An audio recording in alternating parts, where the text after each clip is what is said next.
Друзі, щирі вітання. Мене звати Ігор Гаврищак. Це YouTube платформа 24 каналу. Сьогодні у нас вечір суботи, 23 листопада. Пряма трансляція, тому я вас дуже попрошу, як завжди, будьте молодці, активними.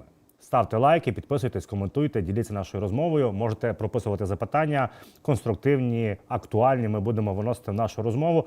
Ну і я вітаю нашого гостя. Це є політолог зі Сполучених Штатів Америки і екс-керівник апарату уряду Азербайджану Раміс Юнус. Господин Юнус, здравствуйте. Вітаю вас, дякую за запрошення. Рад вас видеть в добром здравии. Приветствую всю нашу многоуважаемую аудиторию. Слава Украине. Героям слава.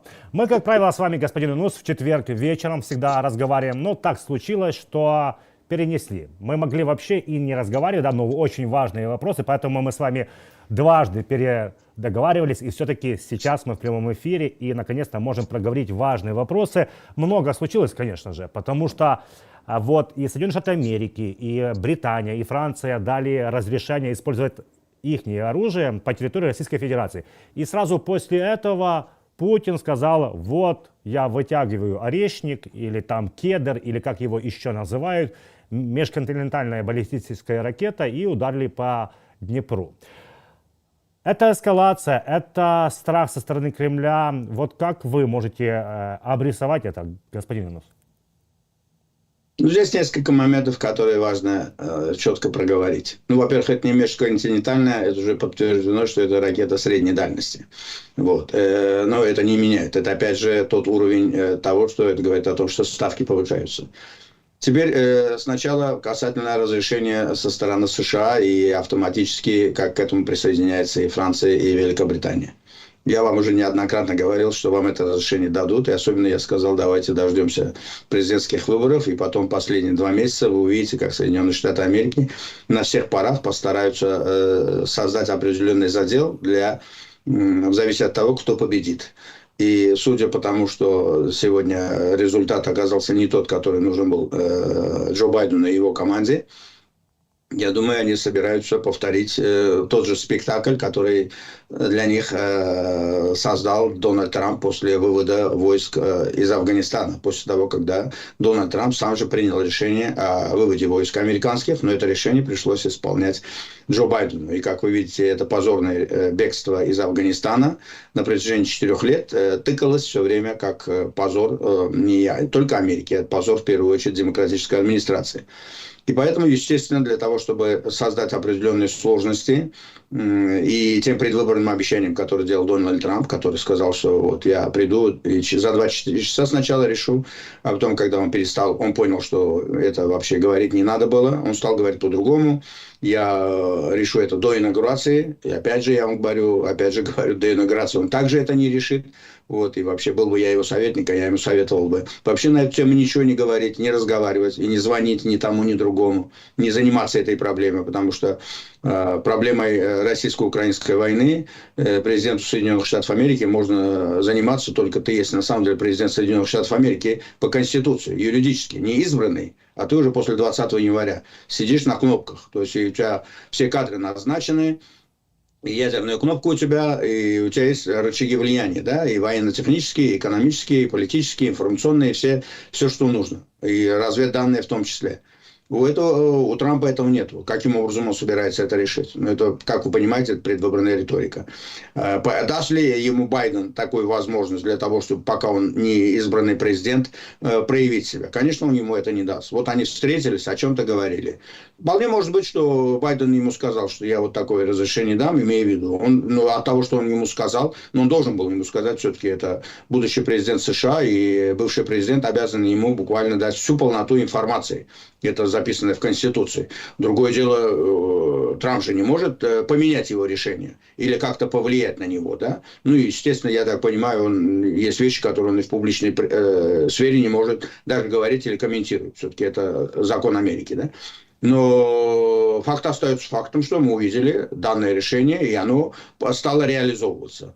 И таким образом, представьте себе, увеличиваются ставки в этой войне и с этой стороны, и Путин поднимает ставки с другой стороны, потому что у него это ракета средней дальности, он же мог шандарахнуть ею и до этого. Он почему это сейчас это делает? Потому что он тем самым повышает и свои ставки. И эти все сложности именно для Дональда Трампа.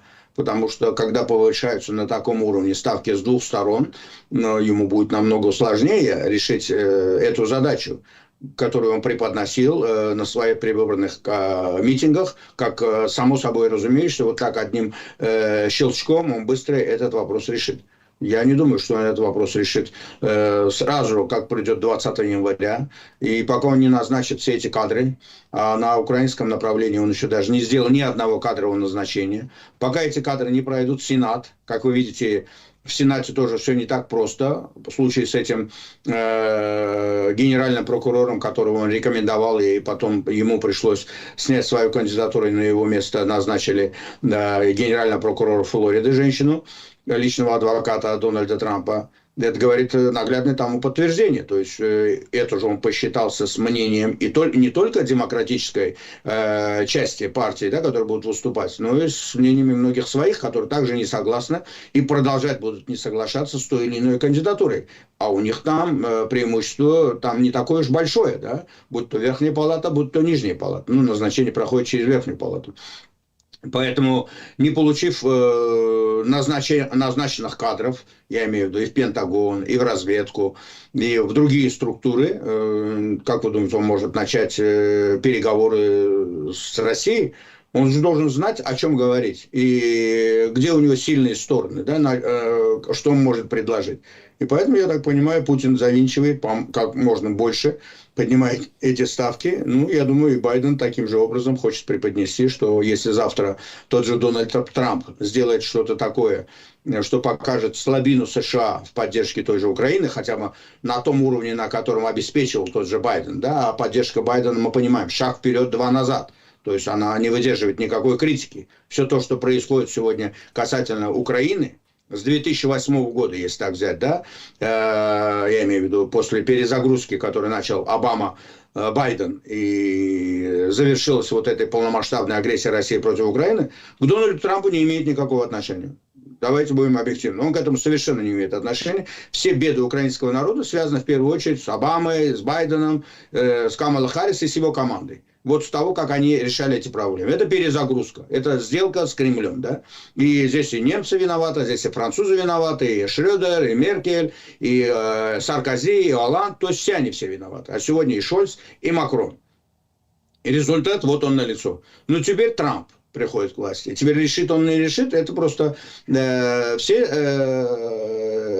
на планете сегодня задаются этим вопросом. Сможет, он понимает ли это, и сможет ли он разрулить эту ситуацию? Мне сложно ответить на этот вопрос. Я понимаю, я ставлю себя на его место. Я стараюсь всегда ставить себя на место того человека, которого я хочу понять. Будь то президент Зеленский, будь то президент Путин или президент Трамп. Я понимаю, что это Гордиев узел Дональду Трампу придется очень сложно разрешить, потому что то, что он говорит мир через силу, и то, что настаивает там и президент Зеленский, и некоторые его союзники Дональда Трампа об этом говорят, он сам об этом говорит, но мы должны же посмотреть, какую силу он предлагает, потому что в зависимости от силы и будет уровень этого мира, а сила может быть разная. И политика Трампа не вести войну. А что такое тогда сила, в твоем понимании? Он же должен как-то эту силу продемонстрировать. Я думаю, понимаете, вот будучи на месте Дональда Трампа, вот я ставлю себя на его место, да что бы я сделал бы? Я пока не торопился бы. Воюете? Война идет, да? Вот Байден вам поставил это оружие, еще до конца года там несколько миллиардов также вам будет поставлено. То есть этого достаточно для того, чтобы война эта продолжалась бы на том уровне, на котором она продолжается. Поэтому куда ему спешить, Дональду Трампу, в этой ситуации? Он расставит свои кадры, он это все сделает. А потом я медленно, но верно начал бы учение Соединенных Штатов Америки ближе к берегам России. То есть ядерные подводные лодки поплыли бы в сторону, ядерные бомбардировщики стали бы летать там где-то, кто с севера, кто с района Арктики, кто с района там Дальнего Востока. То есть подводные в Черное море там вокруг там что-нибудь, активность какую-то показывал. Просто так, да, то есть вот показываю демонстрацию того, что американская армада приближается к границам России. И ничего не говорю на эту тему. Никаких антироссийских заявлений не делаю. То То есть я показываю решительность своих намерений. То есть вот это мир через силу. Вот она моя сила. Вот она моя сила. И Украина пока держится. Да? Как, это оружие, которое предоставлено было предыдущей администрацией. Европейцы на этом фоне продолжают усиливать свою поддержку той же Украины. И я думаю, он в первую очередь должен будет работать со своими европейскими союзниками, потому что европейцы, которые сегодня являются третьей экономикой на планете, да, а если сравнить по возможностям военно-промышленного комплекса и по своим финансовым возможностям, они ничем не уступают Соединенным Штатам Америки. Европа 450 миллионов населения, в США тут 340-350 миллионов населения, там почти на 100 миллионов больше. По своим финансовым возможностям также они не уступают той же Америке. Но по своим деньгам, которые вкладываются в военно-промышленную тематику, Пентагон это 900 миллиардов. А сегодня в Евросоюзе, если взять в целом Евросоюз, 300 миллиардов, если так взять, они тратят на это. И то в последнее время они стали вот это увеличивать, да? Почти в 3 раза меньше, да? Только увеличивайте. Увеличивать это то, что говорил Трамп в 2016 году. Это то, что сегодня говорят многие европейские политики. И это то, что нужно сегодня той же Украине. И если это будет усиливаться, это усилит вот эту политику мир через силу. То есть не только США, но и Европа. А США уже тихо-тихо таким образом могут тем же русским сказать, что договоришься, я тогда буду заниматься Китаем и этим регионом. Потому что для США важнее всего именно Китай и тот регион.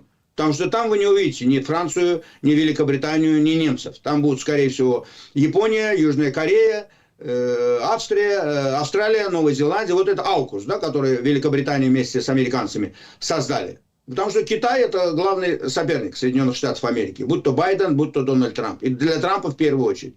Но сначала нужно решить проблему здесь, на европейском континенте. Он хочет делегировать эту проблему тем же европейцам. Поэтому он будет сначала вот готовить вот это. С моей точки зрения, для того, чтобы прийти к переговорам, надо делать именно таким образом. И в информационное поле, естественно, вбрасывать огромное количество таких тем. Гарантии безопасности той же Украины. А гарантия безопасности Украины – это поддержка, стратегическое партнерство с одним из ядерных держав. Их на той стороне всего 3. Это США, Великобритания, Франция. Если США напрямую в этом не хотят участвовать, значит на территории Европы это может быть только Великобритания, ближайший союзник США. И это можно будет оформить юридически в качестве какого-нибудь документа, похожего на отношения США с Израилем, США с Южной Кореей, США с Японией. И это все как раз-таки будет та самая сила, после которой можно будет и прийти к переговорам с Россией. Вот я это так понимаю. И тогда вот эта демонстрация вот этих ракет средней дальности, они не имеют под собой никакого основания, потому что это все ближе к той ядерной риторике. А ядерная риторика сегодня на Соединенные Штаты Америки совершенно уже не реагирует. Здесь на самом серьезном уровне это не воспринимается. Это воспринимается на уровне бытовом, это да, воспринимается на уровне предвыборной риторики, но это совершенно не воспринимается здесь, потому что это не воспринимается и в Китае в первую очередь. Это не приветствуется ни Китаем, ни Индией. А Россия все-таки не на Марсе находится. Она прекрасно понимает, что она играет на противоходе. Она вот на противостояние США и Китая.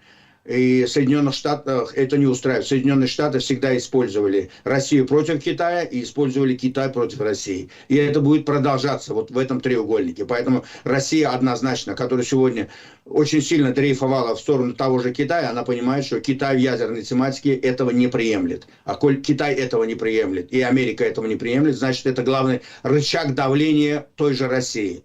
И ракеты типа вот этого ракеты средней дальности, которые недавно использовали, они по своему влиянию на то, что будет проходить на поле боя, они по масштабам намного слабее, чем Атакамс, Шторм Шедов или Скалп, которые будут применять те же украинцы, если их будет у Украины в большом количестве. Господин Юнус, мы понимаем, что и эта война России против Украины должна тоже окончиться за столом переговоров. И что дальше? Да? Дальше нужны какие-то гарантии безопасности. Иначе Россия рано или поздно опять захочет напасть, как и 24 февраля 2022 года. Вот мы всегда говорим о гарантиях безопасности. Вот есть альянс, да, НАТО. Но мы так видим, что в ближайшем будущем не видит Украину членом альянса. И вот Как вы воспринимаете статью New York Times, что якобы Байден или кто-то другие рассматривают возвращение ядерного статуса Украины? Насколько это реально даже просто проговаривать? Ну, во-первых, это должны проговаривать не на Западе, это должны проговаривать сами украинцы. Вот Иран этим занимается. Иран же не согласует это с Западом. Иран это согласует, исходя из своих национальных интересов. В национальных интересах Украины было то, что Будапештский меморандум не надо было подписывать. Это было предательство против украинской государственности. И все, кто это сделал, они должны получить свою, историческую хотя бы оценку, да, в этом плане. Потому что это было предательство. И все те, кто ломал военно-промышленный комплекс той же Украины. Иначе вы сегодня не оказались бы в той трагедии, перед теми проблемами, перед которыми вы стоите. У Украины сегодня возможности возразить свой ядерный потенциал намного лучше и сильнее, чем у того же Ирана. Вы это можете сделать быстро и в кратчайший срок. Но для этого нужна политическая воля, для этого нужна стратегия государства. Для этого надо, чтобы у вас было это государство. У вашего государства должна быть стратегия. У вашего государства должно быть понятие военное положение, у вас его нету. Вы должны понимать, как вы определяете повестку дня. А когда иногда смотришь на информационное поле Украины, на стратегию в этой информационной площадке, потом, когда смотришь на заявления некоторых политиков, действующих или бывших, на журналистскую братью, когда это смотришь, ты понимаешь, что у вас развод и шатание и в этой тематике в том числе. Потому что есть те, которые отрабатывают повестку дня Запада, есть те, которые продолжают работать на российскую улицу, а есть те, которые с автоматом в руках защищают вашу страну. Часть страны за одно, часть страны за другое. Поэтому у вас нет единой этой стратегии. С моей точки зрения, у вас должна быть своя повестка дня. И то, что сегодня это озвучивается где-то там на Западе, это в первую очередь озвучивать должны вы. Если Россия сегодня пугает весь мир этой риторикой, а на каком основании у вас не должно быть этого ядерного оружия? Вот на каком основании у вас не должно быть, если вы хотите его иметь, и если это гарантия вашей безопасности. Получается, значит, те, у кого есть это ядерное оружие, и они могут сегодня спокойно быть за свое будущее. Поэтому какие у вас претензии к Северной Корее? Вот Северная Корея получила это ядерное оружие, и Иран стремится к этому. И у Израиля, между прочим, есть это ядерное оружие. И теперь, если кто-то завтра на этот Израиль захочет напасть, Израиль спокойно может его применить. То есть он может это шантажировать, да, всех этих соседей, включая тот же Иран. Вполне может. Просто другое дело, тот же Иран 10 раз будет думать, да, стоит ему это делать или нет. Поэтому, конечно, если вы будете агрессивны в теме суверенитета, территориальной целостности, тогда никто на Западе лишний раз не будет заикаться о каких-то переговорах в ущерб суверенитета, территориальной целостности Украины, включая Соединенные Штаты Америки. К сожалению, я эту агрессивность не вижу в целом в украинском обществе. Один Зеленский это не потянет. Это должна быть агрессия со стороны украинского общества. Всего в целом. Я этого не наблюдаю.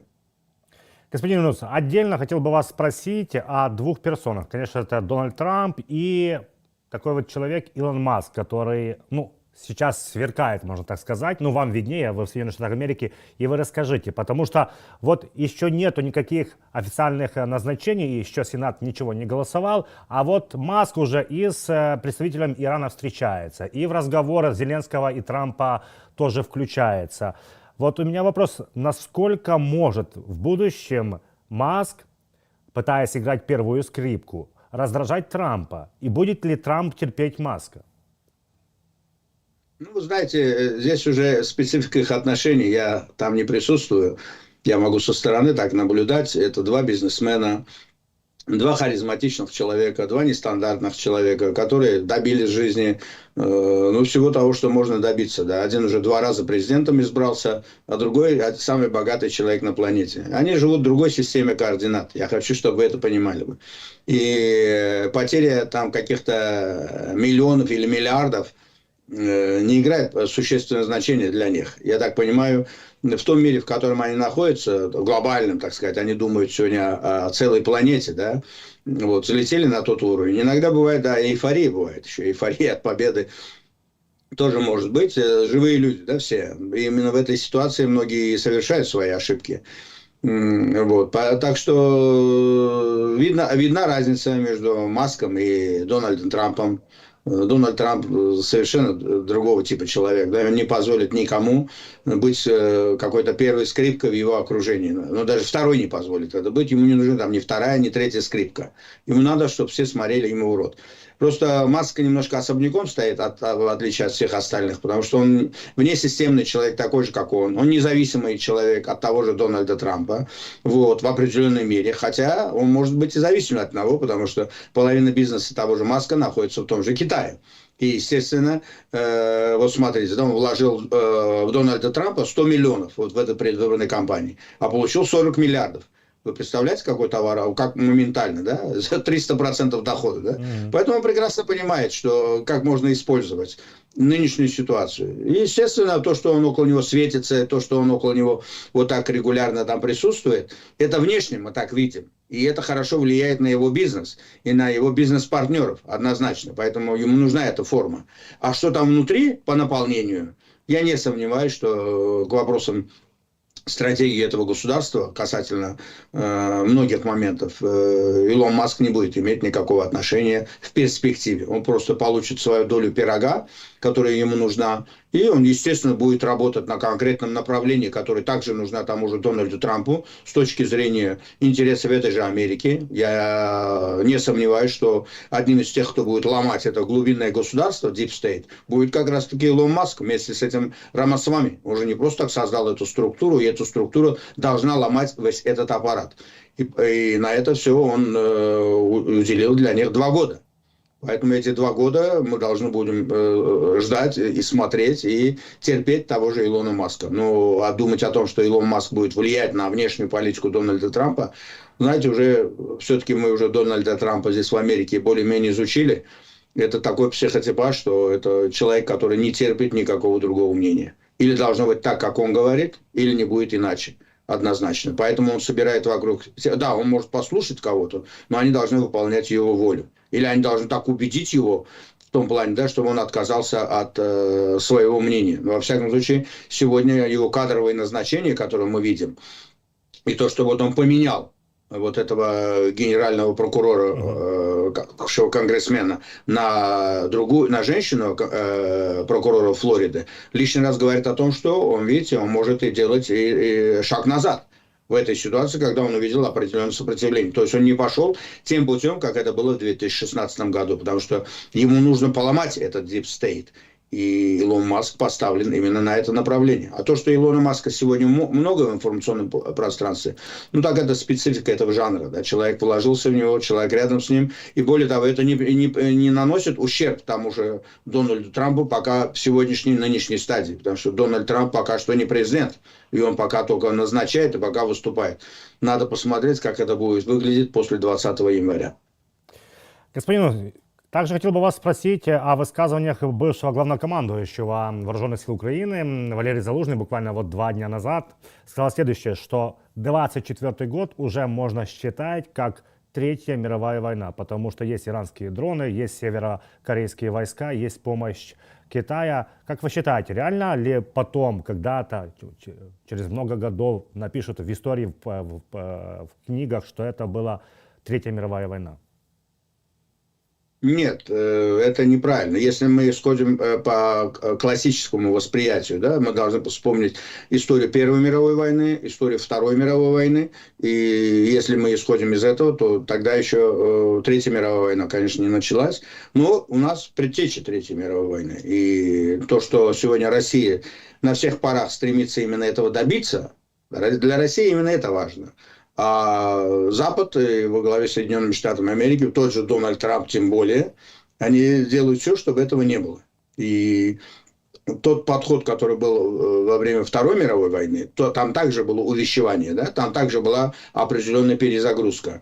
Но тогда не забывайте возможности тогда гитлеровской Германии и всей Европы. С тем, что сегодня есть у коллективного Запада во главе с Соединенными Штатами Америки.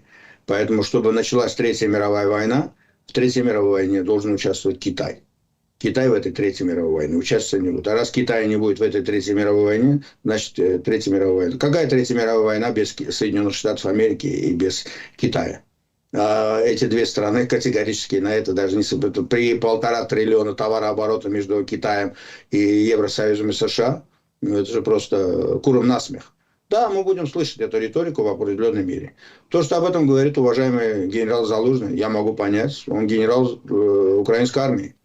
Он защищает свою страну, и его страна на всех парах кричит, на всех этажах, на всех платформах, что это вы во всем виноваты, вы довели до этого, и сегодня Украина из-за вас в огне, в крови полыхает. Вы это все сделали. Так спасайте Украину. Мы одни это сделать не сможем, это ваша вина.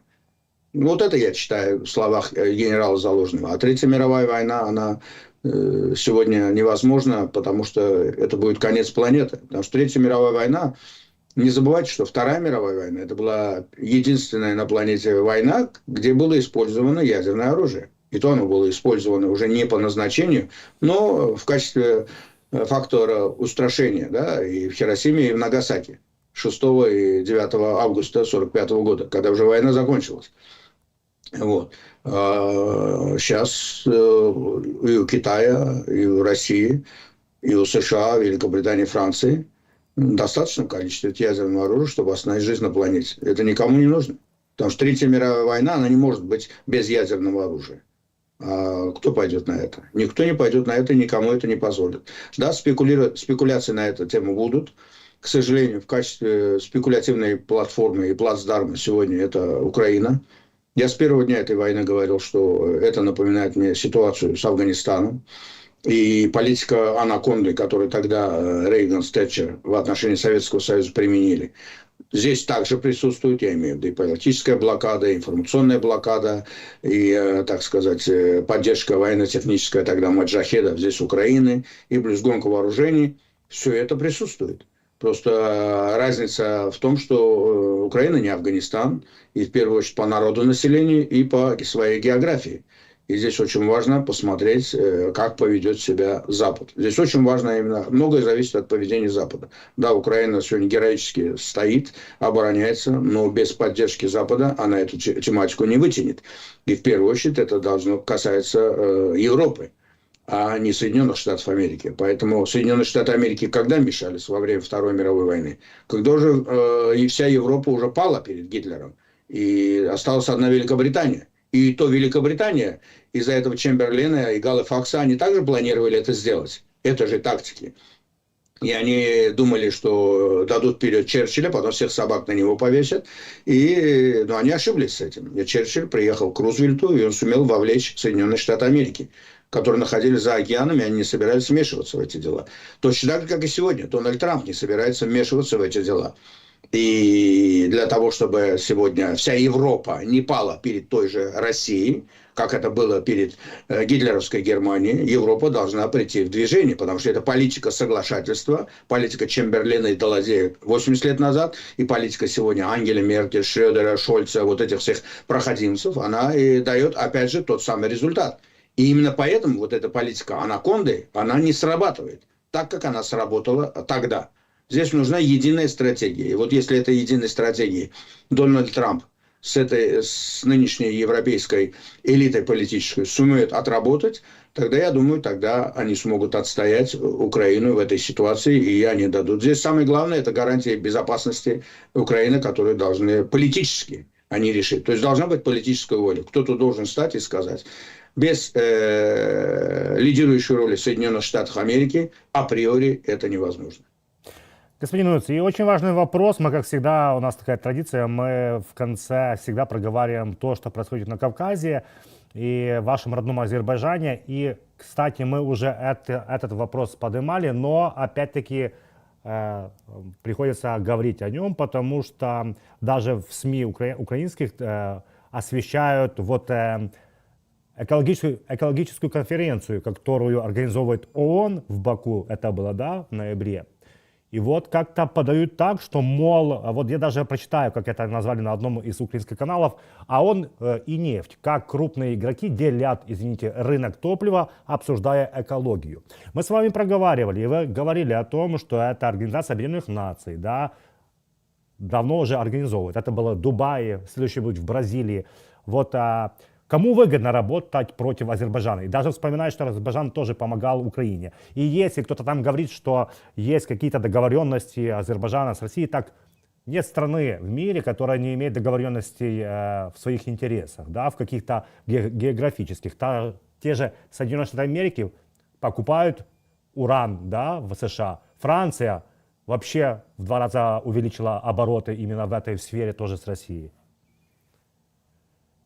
Ну, во-первых, этот канал называется Freedom. Это правительственный государственный канал Украины, который позволил позавчера себе антиазербайджанский сюжет 7-8 минут. Какой-то журналист, в кавычках, если его можно назвать журналистом, который совершил государственное преступление на государственном канале. Значит, за государственные деньги. Если это был бы какой-то блогер Украины, можно на него не реагировать. Но человек не понимает, молодой человек понятия не имеет о том, в чем заключается государственный интерес Украины. Но если это происходит на государственном канале Украины под названием Freedom, на котором я, Рамис Юнус, несколько раз выступал и защищал интересы Украины, я вполне на законных основаниях вот публично задаю вопрос Банковой и всем украинским журналистам. Это позиция Банковой, это позиция правительства Украины, или это позиция отдельно взятого журналиста, или это позиция редакционной коллегии этого канала, который позволяет себе в течение 7 минут обливать грязью мой родной Азербайджан, который является стратегическим партнером Украины все эти 30 лет независимости Украины. И с 2014 года стоит рядом с Украиной и не признает аннексию Крыма и бойню в Донбассе, и суверенитет, и территориальную целостность Украины. Каждый день мы все защищаем. Как на правительственном уровне, так и на уровне азербайджанского общества. И когда какой-то журналист позволяет себе в эфире правительственного канала говорить нелицеприятно о том, что Азербайджан нефть, газ и все остальное. Забыли вы, как та же компания Сокар, на которую вы также собак вешали в недавних репортажах, точно так же, несколько месяцев назад, когда война началась. Ваши танки, ваши скорые помощи и машины МЧС на чьи горючем катались? Кто помогал? И это все бесплатно, безвозмездно. Это делал Азербайджан и его нефтяная компания Сокар. Я уже не говорю про все остальное. У нас на Востоке говорят, мужчина не должен напоминать то, что он делает. Поэтому лучше я промолчу обо всем том, что делал Азербайджан и продолжает делать для вас, для украинцев. Просто задайтесь вопросом, кому это надо? Кому надо вот такого типа антиазербайджанские репортажи делать? Потому что то, что сегодня происходит, КОП-29 в Азербайджане, вы правильно сказали? Это мероприятие, организованное Организацией Объединенных Наций. Это в прошлом году было в Дубае, в следующий год будет это в Бразилии. Это было, начиналось это вообще в Париже. И по всему миру это проводится. Азербайджан просто хозяйка, страна, которой это право было отдано в прошлом году. И Азербайджан достойно провел это мероприятие. И сидеть придумывать всякие инсинуации, гадости говорить о том, что это мероприятие, там никто не пришел, кто-то его проигнорировал и так далее и тому подобное, что вот Азербайджан, там нефть, газ, то есть вот преподносить, вот так, я не хочу даже цитировать вот этот гнусный репортаж, да, посмотрите, он есть у меня на странице в том числе, поинтересуйтесь. 80 глав государств со всего мира приехали туда. Приехал туда премьер-министр Великобритании, приехал туда глава Евросоюза Шарль Мишель, приехал туда премьер-министр Италии Джорджо Мелони, приехали 10 президентов, премьер-министров стран Евросоюза и НАТО. Все приехали туда, все те, которые имеют стратегическое партнерство с Азербайджаном. Огромное количество делегаций, где были представлены вторые, третьи лица. Приехал туда вице-канцлер, заместитель Шольца приехал туда. Шольцу уже там нечего делать, потому что он думает о своем кресле. Единственное, кто не приехал, Макрон не приехал. Но он даром в Азербайджане не нужен, потому что у Азербайджана сегодня отношения с Францией на уровне плинтуса. Ну, просто вы должны же понимать, чью повестку дня вы отрабатываете. И вот давеча мы с вами, когда говорили о многих вещах, я вам что говорил? Повестку дня украинское государственное отрабатываете. И в информационной политике в том числе. А не политику там Парижа или армянского лобби, где-то там.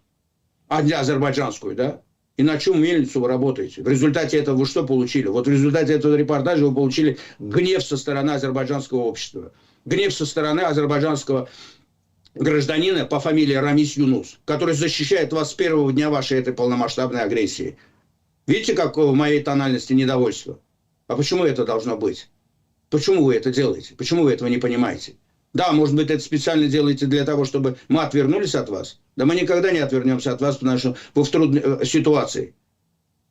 Рано или поздно вы придете к этому пониманию. Просто вы должны понимать, сколько врагов Украины, украинской государственности находится внутри вас самих.